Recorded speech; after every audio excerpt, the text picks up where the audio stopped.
bilang.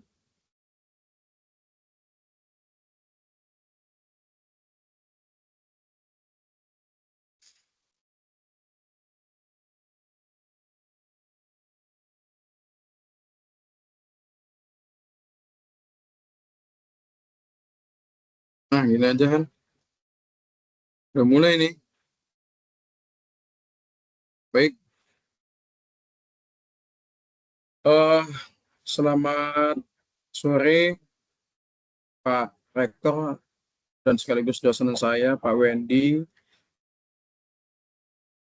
terkait materi pelajaran ekonomi moneter. Saya Budi Sugianto, mahasiswa UNDA, RPL S1 Manajemen. Jadi saya ingin mempresentasikan ada 8 PPT yang akan saya presentasikan untuk memenuhi nilai UAS saya sebagai objek UAS di ekonomi moneter. Baik, yang pertama terkait masalah instrumen kebijakan moneter dan dampaknya. Yang kedua, oke, saya akan bahas mengenai pasar terbuka. Pasar-pasar terbuka, OPT atau Open Market Operation, fungsi utamanya adalah mengatur jumlah uang beredar dengan cara membeli atau menjual surat berharga, yaitu selanjutnya menjaga stabilitas likuiditas perbankan, mengarahkan suku bunga pasar uang jangka pendek. Dampaknya Bank Sentral menjual surat berharga, uang beredar turun, suku bunga naik, inflasi menurun, bahkan aktivitas ekonomi melambat. Jika terdampak dengan Bank Sentral dengan operasional pasar terbuka tadi, yang kedua dampaknya yaitu Bank Sentral membeli surat berharga. Tujuannya adalah untuk menaikkan uang beredar. Selanjutnya adalah suku bunga turun dan imbasnya adalah inflasi berpotensi naik sehingga aktivitas ekonomi meningkat. Baik, yang kedua adalah sertifikat Bank Indonesia atau disebut sebagai SBI atau surat berharga negara (SBN). Fungsi instrumen untuk menarik atau menambah likuiditas di pasar uang referensi suku bunga jangka pendek. Dampaknya yaitu menaikkan suku bunga SBI, menarik dana dari perbankan, mengurangi uang beredar, menekan inflasi, menurunkan suku bunga SBI, meningkatkan likuiditas, mendorong kredit dan pertumbuhan ekonomi. Yang ketiga, fasilitas diskonto atau discount rate. Fungsi utamanya adalah menentukan tingkat bunga pinjaman yang diberikan sentral kepada bank umum, mengarahkan perilaku bank dalam meminjam dana likuiditas. Yang berdampak yaitu tujuannya adalah suku bunga diskonto naik, bank enggan meminjam sehingga likuiditas turun, imbasnya ke kredit berkurang, inflasi bisa terkendali. Jika suku bunga diskonto turun, maka bank mudah meminjam, kredit naik, ekonomi tumbuh, inflasi cadangan wajib minimum atau GWM dan reserve requirement. Fungsi utamanya dalam mengatur porsi dana bank yang wajib disimpan di bank sentral, yaitu menjaga stabilitas perbankan dan mengontrol kemampuan bank menyalurkan kredit, sehingga dampaknya untuk GWM naik, menjadi dana yang bisa dipinjamkan turun, bahkan kredit menurun, imbasnya uang beredar turun, inflasi terkendali. Jika GWM turun, maka dana pinjaman meningkat, aktivitas ekonomi naik, jadi sangat berisiko inflasi meningkat.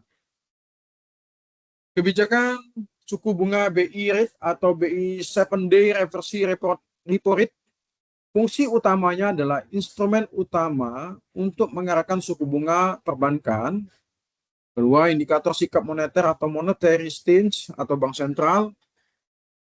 Dampaknya adalah BI rate naik, maka suku bunga kredit dan deposit menjadi naik, sehingga konsumsi dan investasi turun. Imbas positifnya adalah inflasi menurun. BI rate turun menyebabkan kredit lebih murah, konsumsi dan investasi naik. Imbas positifnya pertumbuhan ekonomi meningkat. Yang keenam, himbauan moral atau moral suasion dibanding dengan kebijakan kredit selektif. Fungsi utamanya adalah instruksi atau ajakan non-formal bank sentral kepada bank untuk menyesuaikan perilaku, misalnya pembatasan kredit, dan juga tidak bersifat memaksa tapi mempengaruhi ekspektasi. Dampaknya adalah fleksibel dan cepat dilakukan. Efektivitas tergantung kepatuhan perbankan. Selanjutnya bisa meredam ekspansi kredit tanpa perubahan instrumen formal.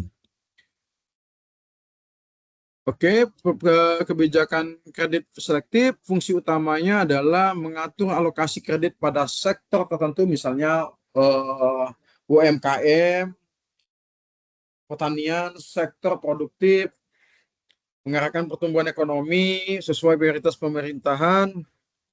Dampaknya mendorong sektor prioritas meningkatkan output dan tenaga kerja, mengurangi laju kredit konsumtif sampai dengan menjaga kestabilan ekonomi. Baik, saya lanjutkan di presentasi yang kedua, ya, yang pertemuan 10, yaitu konsep pengukuran. Konsep pengukuran dan dampak inflasi. Konsep inflasi adalah inflasi, mungkin diberikan pemahaman dulu terkait inflasi. Inflasi adalah kondisi kenaikan harga barang dan jasa secara umum dan terus-menerus dalam suatu perekonomian selama periode tertentu. Akibatnya daya beli uang menurun. Ciri utama inflasi adalah kenaikan harga bersifat luas, bukan hanya satu barang saja, tetapi sifatnya tidak berkelanjutan.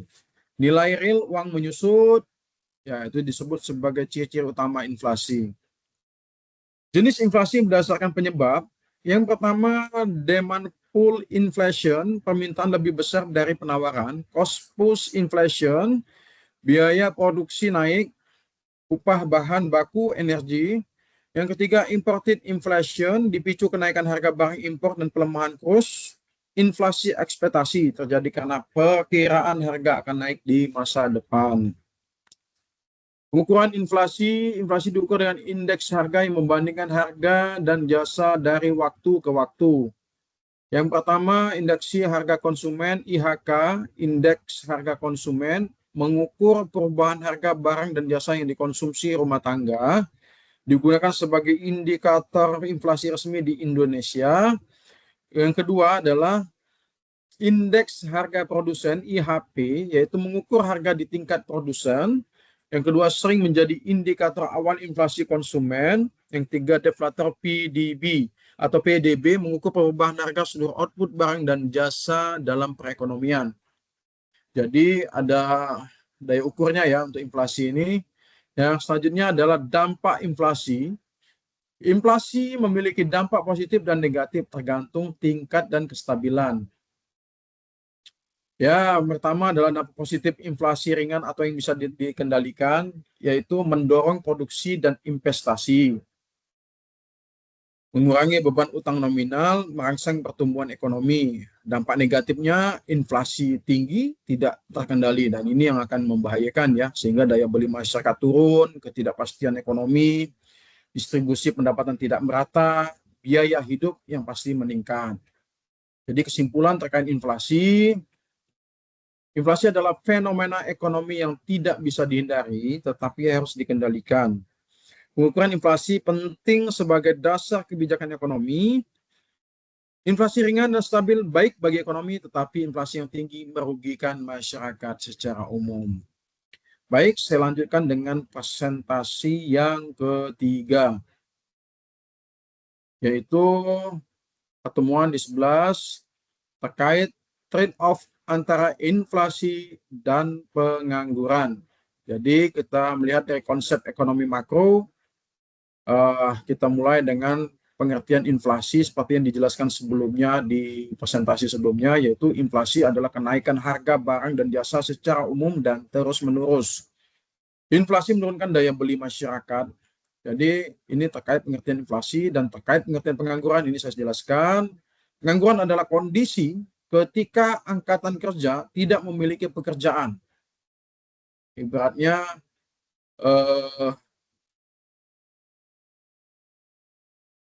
perusahaan yang tidak membutuhkan atau orang yang membutuhkan pekerjaan tidak bisa atau tidak mendapatkan pekerjaan, sehingga dia tidak mendapatkan hasil atau pendapatan untuk peredaran ekonomi pribadi ataupun masyarakat, khususnya di dalam nilai pekerjaan mereka ya. Pada intinya orang yang tidak bisa mendapatkan pekerjaan sehingga tidak mendapatkan hasil untuk kebutuhan kehidupannya sehari-hari. Jadi kalau dalam perekonomian, pengangguran adalah disebut sebagai kondisi ketika angkatan kerja tidak memiliki pekerjaan. Yang kedua, menjadi indikator kesehatan ekonomi. Jadi kalau banyak pengangguran berarti ekonomi tidak sehat. Konsep trade-off inflasi dan pengangguran, hubungan terbalik antara inflasi dan pengangguran. Saat inflasi naik, pengangguran cenderung turun dan sebaliknya. Ya, jadi banyak orang membuka perusahaan-perusahaan akan banyak membuka lowongan pekerjaan dan sebagainya ya saat inflasi naik karena membutuhkan tenaga kerja yang cukup tinggi. Sebaliknya, jika inflasi turun, maka pengangguran cenderung turun dan itu sangat mempengaruhi ya. Kalau dalam hal konsep trade-off inflasi dan pengangguran ya. Kurva Phillips menjelaskan hubungan jangka pendek antara inflasi dan pengangguran digunakan dalam kebijakan moneter dan fiskal. Contoh trade-off, stimulasi ekonomi, inflasi naik, lapangan kerja bertambah. Berarti mengurangi resiko pengangguran ya. Selanjutnya adalah pengetatan moneter, inflasi turun, resiko pengangguran naik. Seperti yang saya jelaskan sebelumnya. Keterbatasan trade-off adalah hanya berlaku dalam jangka pendek dan tidak selalu berlaku dalam jangka panjang. Jadi kesimpulan terkait trade-off antara inflasi dan pengangguran tadi, yang pertama adalah pemerintah harus menyeimbangkan inflasi dan pengangguran. Selanjutnya, kebijakan ekonomi harus mempertimbangkan dalam dampak jangka panjang, khususnya di perekonomian. Baik, presentasi selanjutnya saya akan buka dulu di pertemuan 12, yaitu terkait masalah pasar valuta asing, foreign exchange market, pengertian dan faktor-faktor yang mempengaruhi nilai tukar mata uang. Pengertian pasar valuta asing, yang pertama pasar tempat terjadinya transaksi jual beli mata uang asing. Digunakan untuk perdagangan internasional atau antar negara dan investasi. Yang ketiga adalah pasar keuangan terbesar di dunia. Fungsi pasar valuta asing adalah mempermudah transaksi perdagangan internasional atau antar negara, menentukan nilai tukar mata uang, jadi sarana lindung nilai hedging terhadap risiko kurs. Yang keempat adalah media investasi dan spekulasi. Pelaku pasar valuta asing, yang pertama adalah bank sentral, kalau di Indonesia adalah Bank Indonesia, yang kedua bank umum, termasuk juga bank yang dikelola BUMN atau bank swasta lainnya, yang ketiga adalah perusahaan multinasional atau mancanegara, yang keempat adalah investor dan spekulan, yang kelima adalah pemerintah. Sistem nilai tukarnya adalah, yang pertama adalah nilai tukar tetap, yang kedua adalah nilai tukar mengambang, yang ketiga adalah nilai tukar mengambang terkendali.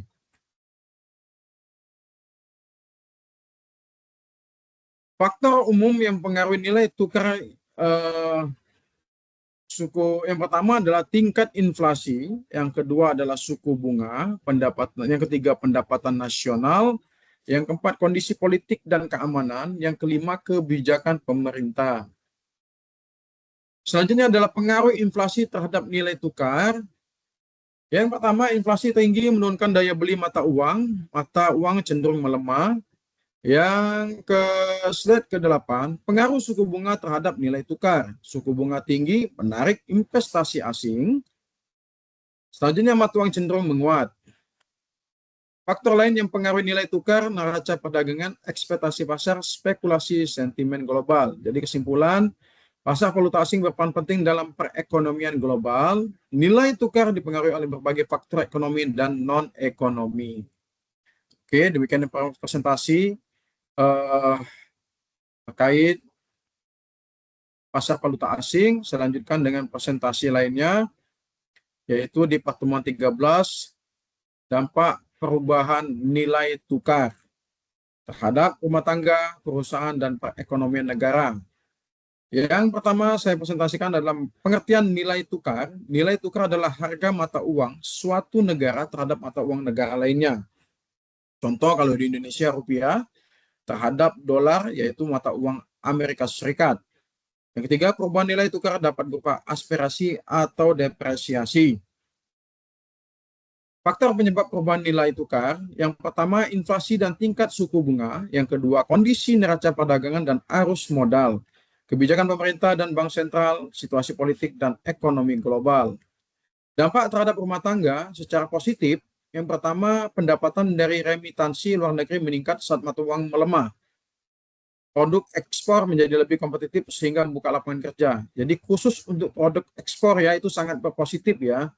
Yang ketiga ada pariwisata meningkat karena biaya lebih murah bagi wisatawan asing. Jadi contoh kalau orang luar negeri untuk berwisata ke Bali atau ke Lombok dan lain-lain dengan bawa dolar dan tukarkan dengan nilai rupiah, maka nilainya pun uangnya pun banyak jadinya ya dan bermanfaat untuk berwisata di Indonesia.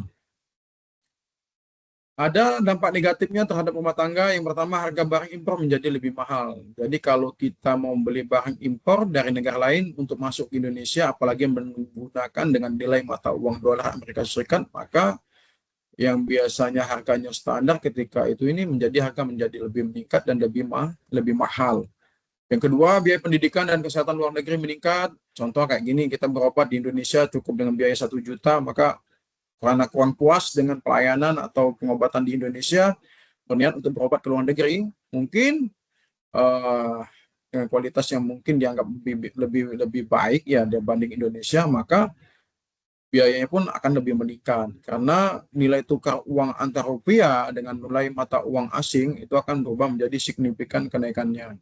Yang ketiga adalah daya beli masyarakat dapat menurun, khususnya daya beli masyarakat terhadap produk-produk yang menggunakan bahan baku dari luar karena harga pasti meningkat sehingga masyarakat pun eh, daya beli masyarakat pun menurun. Yang selanjutnya adalah dampak terhadap perusahaan. Positifnya, perusahaan berorientasi, ya ini khusus perusahaan yang berorientasi ekspor ya, memperoleh keuntungan sangat besar ya, atau lebih besar. Karena dia ekspor, bahan baku mungkin beli murah di Indonesia, dijual keluar menjadi harga yang lebih tinggi dengan nilai mata uang yang berbeda tadi. Selanjutnya produk lokal lebih kompetitif di pasar internasional. Uh, yang ketiga pendapatan dalam valuta asing meningkat. Selanjutnya dampak terhadap perusahaan yang negatifnya yaitu biaya bahan baku impor meningkat. Ini akan misalkan dia mempunyai bisnis atau usaha menggunakan bahan baku dari impor, maka wah ini luar biasa ya. Pasti mengeluarkan biaya yang cukup tinggi karena harus membeli bahan baku yang di luar tuh uh, berbeda dan harga cukup tinggi.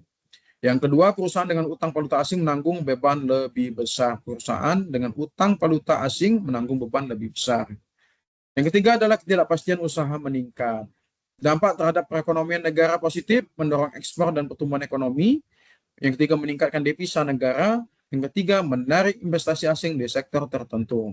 Dampak negatifnya, inflasi meningkat akibat kenaikan harga impor. Kedua, ketidakstabilan ekonomi dan keuangan. Yang ketiga, beban pembayaran utang luar negeri meningkat. Jadi kesimpulannya, perubahan nilai tukar berdampak luas pada rumah tangga, perusahaan, dan negara. Dampak dapat bersifat positif maupun negatif. Stabilitas nilai tukar penting untuk menjaga perekonomian.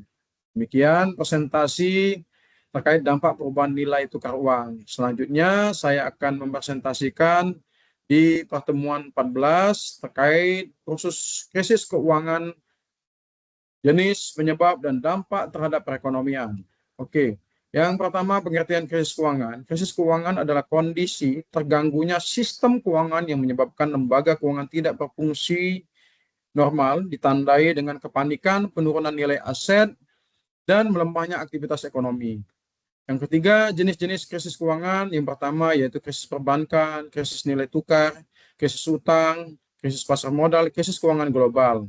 Yang selanjutnya adalah krisis perbankan, terjadi ketika bank mengalami gagal likuiditas atau kebangkrutan massal, sehingga tidak mampu memenuhi kewajiban kepada nasabah. Krisis nilai tukar ditandai dengan penurunan tajam nilai mata uang suatu negara akibat tekanan pasar, spekulasi atau lemahnya cadangan devisa. Penyebabnya, jadi ada penyebab krisis keuangan. Yang pertama ada pengelolaan keuangan yang sangat buruk, utang berlebihan terhadap luar negeri, utang negara kita yang punya hutang yang berlebihan terhadap seperti di negara-negara lain. Contoh kalau kita biasanya punya hutang di Amerika Serikat dan sebagainya. Yang ketiga, spekulasi dan gelembung aset. Yang keempat, lemahnya regulasi dan pengawasan. Yang kelima adalah guncangan ekonomi global. Dampak krisis keuangan. Yang pertama, penurunan pertumbuhan ekonomi. Kedua, meningkatnya pengangguran. Yang ketiga, menurunnya investasi dan konsumsi. Yang keempat, melemahnya nilai tukar. Yang kelima, meningkatnya kemiskinan.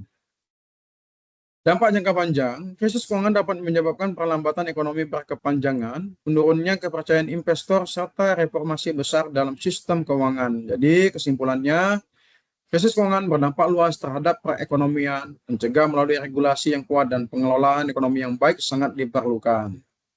Baik, selanjutnya saya akan presentasikan di pertemuan 15, peran kebijakan moneter dan dalam mengatasi krisis keuangan.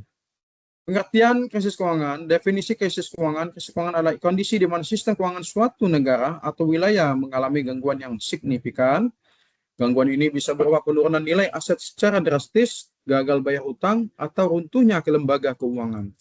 Jenis-jenis krisis keuangan, krisis nilai tukar uang, krisis perbankan, krisis utang, krisis sistematik. Peran kebijakan moneter, definisi kebijakan moneter adalah tindakan yang dilakukan oleh bank sentral untuk mengendalikan jumlah uang beredar dan tingkat suku bunga. Tujuannya adalah untuk menjaga stabilitas harga dan mendorong pertumbuhan ekonomi yang berkelanjutan. Selanjutnya, instrumen kebijakan moneter, suku bunga, menaikkan atau menurunkan suku bunga acuan, operasi pasar terbuka, membeli atau menjual surat berharga pemerintah. Yang ketiga, giro wajib minimum, menetapkan bank di bank sentral. Yang ketiga, quantitative easing, QE, membeli aset dalam jumlah besar untuk menambah likuiditas.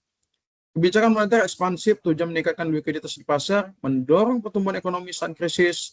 Strategi utamanya adalah menurunkan suku bunga acuan, membeli surat berharga pemerintah, menurunkan giro wajib minimum. Dampak positifnya adalah meningkatkan investasi dan konsumsi, mendorong pertumbuhan ekonomi. Dampak negatifnya adalah inflasi jika tidak terkontrol atau tidak terkendali, potensi gelembung, aset, dan sebagainya. Baik, adalah studi kasusnya adalah yang pertama, contoh krisis keuangan global di tahun 2008.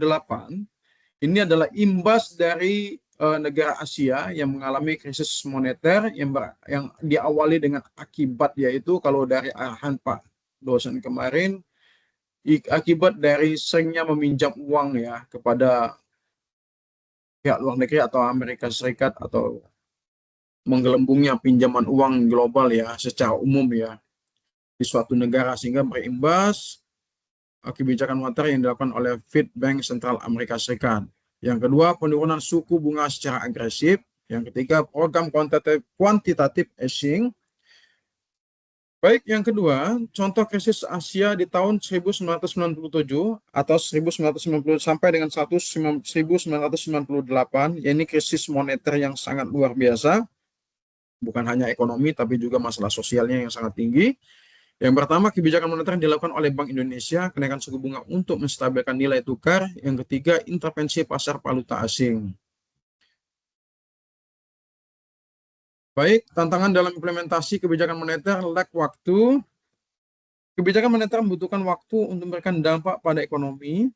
Zero lower bound, suku bunga tidak bisa diturunkan di bawah 0. Koordinasi dengan kebijakan fiskal, kebijakan moneter harus didukung oleh kebijakan fiskal yang tepat. Ekspektasi pasar, kebijakan moneter harus mempertimbangkan ekspektasi pasar agar efektif. Jadi kesimpulannya, yang pertama, kebijakan moneter memiliki peran penting dalam mengatasi krisis keuangan. Yang kedua, strategi yang efektif meliputi kebijakan ekspansi dan kontraktif yang disesuaikan dengan kondisi ekonomi.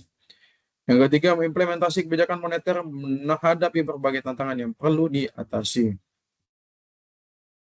Baik, selanjutnya saya akan melakukan presentasi yang ke-16. Baik, saya akan presentasikan terkait masalah krisis ekonomi di Indonesia dan strategi pemulihan. Jadi krisis ekonomi di Indonesia ini ada 3. Yang pertama adalah krisis moneter di tahun 1997 dan 1998. Yang kedua adalah krisis keuangan yang imbas dari Asia, negara-negara Asia, yaitu krisis keuangan global di tahun 2008. Yang terakhir adalah krisis kesehatan yang mendunia ya secara global, yaitu COVID-19. Yang pertama, pendahuluan. krisis ekonomi berdampak luas terhadap stabilitas negara. Jadi pada saat mengalami krisis ekonomi, stabilitas negara itu terganggu. Bahkan Indonesia mengalami beberapa krisis besar yang seperti saya sebutkan 3 tadi. Ya, oke, yang ketiga, krisis mempengaruhi sektor ekonomi, sosial, dan politik. Krisis kita mulai dengan krisis moneter tahun 1997 dan tahun 1998. Latar belakang yang pertama adalah masalahnya berasal dari krisis Asia 1997. Yang kedua, nilai tukar rupiah anjlok, sistem perbankan rapuh, utang luar negeri meningkat atau sangat tinggi. Penyebab krisis yang pertama adalah faktor internal, utang swasta besar dalam bentuk dolar sangat luar biasa. Lemahnya pengawasan perbankan, banyaknya kredit bermasalah, praktik kolusi korupsi nepotisme atau yang disebut sebagai KKN, cadangan devisa kecil. Faktor eksternal, krisis Asia. Yang kedua, spekulasi valuta asing, rupiah jatuh dari 2.500 sampai dengan 15.000 rupiah per USD per 1 dolar. Dampak krisis 1998, ekonomi yang pertama adalah inflasi tinggi lebih dari 70%, luar biasa ya, sangat tinggi ya. Banyak bank bangkrut, pengangguran meningkat, masalah sosial dan keamanan sangat luar biasa berdampak. Dan terkait dampak krisis di tahun 1998, masalah politiknya, demonstrasi besar-besaran, keamanan di negara ini tidak stabil, jatuhnya rezim Orde Baru, Pak Soeharto waktu itu menjabat sebagai presiden, mundur di bulan Mei tahun 1998 yang disebut sebagai awal reformasi. Kebijakan pemerintah di tahun untuk keluar dari krisis moneter di tahun 1998 yang pertama adalah kerjasama dengan IMF seperti yang disampaikan oleh Pak Rektor. Ada yang membantu atau yang berperan penting yaitu IMF ya. Inisialnya I, 3 huruf, ya benar, kerjasama dengan IMF. Restrukturisasi perbankan, jadi yang bank-bank yang bermasalah ditutup dan dipertahankan bank-bank yang masih dalam hal pertumbuhan yang baik. Yang ketiga, pembentukan BPPN. Yang keempat, reformasi ekonomi dan politik, penghapusan monopoli dan kolusi korupsi nepotisme. Ini dibenahi oleh Presiden waktu itu zamannya Pak Habibie ya. Jadi ini saya sebutkan juga sebagai aktor penting di tahun keluar dari krisis moneter di tahun 1998. Yang pertama adalah instansi IMF dan Bank Dunia. Yang kedua, Bank Indonesia. Yang ketiga, tim Presiden B.J. Habibie ya. Kebijakan-kebijakan Presiden B.J. Habibie disupport dari Ibu Sri Mulyani Indrawati.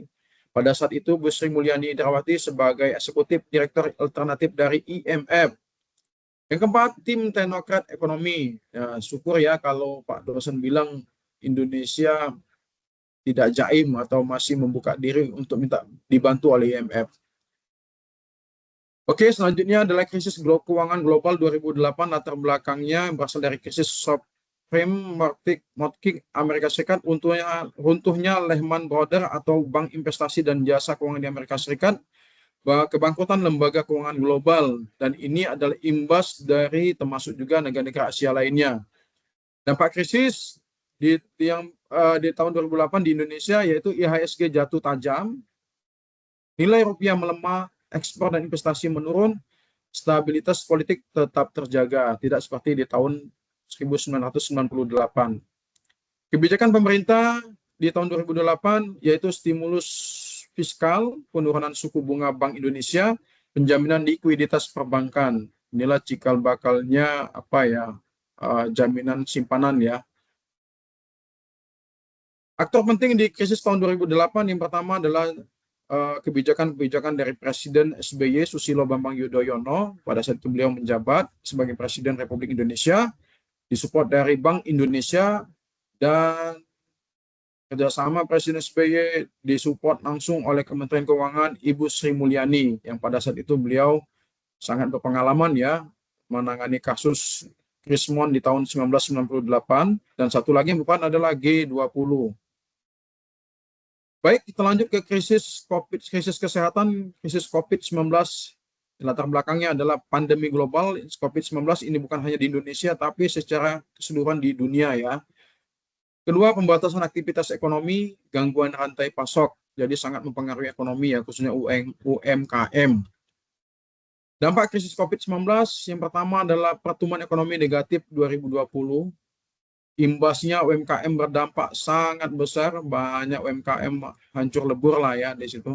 Pengangguran meningkat, pengurangan karyawan dan sebagainya, karena produktivitas di suatu perusahaan akan berkurang, maka karyawan pun banyak yang di PHK. Tekanan sosial meningkat, defisit APBN melebar, perubahan pola kerja dan pendidikan. Jadi biasanya masuk jam kerja yang tidak ditentukan sesuai dengan aturan pekerjaan, tiba-tiba berubah mengingat untuk protap atau antisipasi penyebaran COVID-19.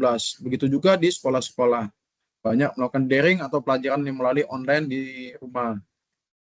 Kebijakan pemerintah dalam menangani COVID-19 yang pertama adalah program pemulihan ekonomi nasional, bantuan sosial seperti BLT, bansos, subsidi UMKM.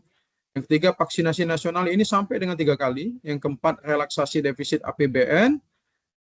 Selanjutnya adalah aktor penting dalam tindak lanjut krisis COVID-19 di Indonesia. Yang pertama adalah kebijakan-kebijakan Presiden Joko Widodo yang pada saat itu menjabat sebagai Presiden Republik Indonesia, disupport oleh Menteri Keuangan Ibu Sri Mulyani. Jadi dalam 3 kasus ini Bu Sri Mulyani ini sangat berjasa ya. Yang ketiga Bank Indonesia, yang keempat WHO dan COVAX. Perbandingan 3 krisis di tahun 1998 dampak politik sangat berat, 2008 stabil dan cepat pulih, COVID-19 krisis kesehatan dan ekonomi. Jadi yang lebih parah itu di tahun 1998 ya. Dampak politiknya sangat berat, begitu juga sosialnya dan keamanan. Kesimpulan, setiap krisis memiliki karakteristik berbeda, kebijakan pemerintah sangat menentukan pemulihan, dan Indonesia pun semakin tangguh menghadapi krisis karena sudah berpengalaman dalam menghadapi 3 krisis besar, seperti tahun 98, tahun 2008, dan krisis kesehatan COVID-19. Demikian presentasi dari saya atas perhatian dan penilaian dari Bapak dosen. Saya ucapkan terima kasih. Saya akhiri. Selamat sore. Wabillahi taufiq wal hidayah. Wassalamualaikum warahmatullahi wabarakatuh.